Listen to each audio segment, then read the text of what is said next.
So naghahanap ba kayo ng mapapasyalan nyo ngayong summer? So this video is for you. Panoorin nyo po hanggang dulo kung saan kami naligaw guys. This is unplanned na paliligo. So panoorin nyo po kung anong name neto at swak na swak ito sa family nyo para ngayong summer.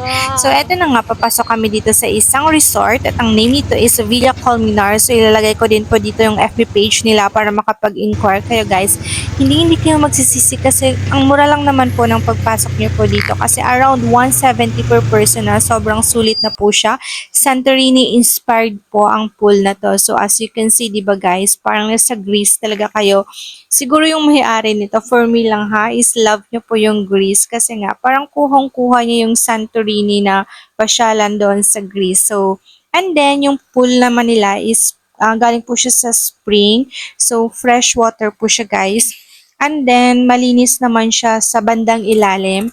Pero yung dun sa mga parang kids po, medyo malinis yung kanilang tiles doon. Pero sabi nila, nung pumunta kami dito is meron silang time ng paglilinis around 10 p.m. So, balak sana namin mag-overnight. Pero hanggang 10 p.m. lang po kasi may cut-off po sila that time. Gawa ng maglilinis na po sila or nakaschedule yon.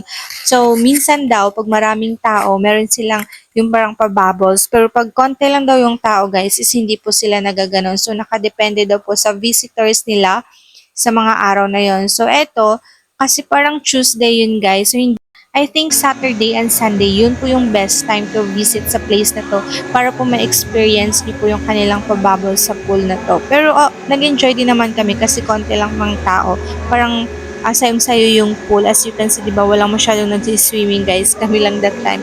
Gawa nga ng unplanned nga po yung paliligo to kasi galing pa ako sa seminar. And then, napunta kami dito sa Villa Colmenar. Yun po yung name again ng resort na to. And then, ipa-flash ko din po kung magkano yung kanilang rooms. Meron din po silang night, yung accommodation.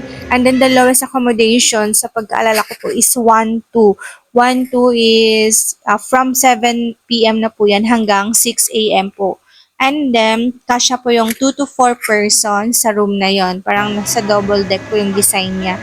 So, meron silang sinend kasi sa akin sa messenger yung chinat ko din sila. So, yun, i-contact nyo muna sila guys. Gawa nga baka punuan po yung mga rooms sila kung gusto nyo po mag-overnight dito. So, sobrang sulit naman siya sa 170 per person. And then sa child naman, free po yung 2 years old po yung baby namin.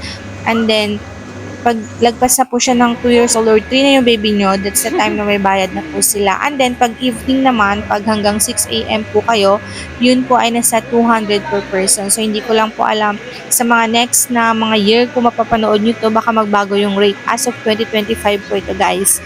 So, yun lang po. Super enjoy po dito yung family ko during our visit here.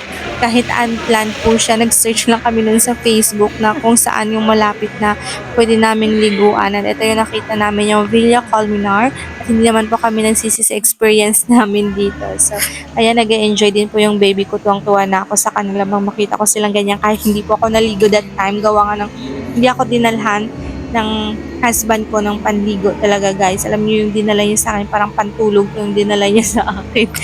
If you want to book, just visit their Facebook page. That's all for today's video. Thank you for watching. Goodbye!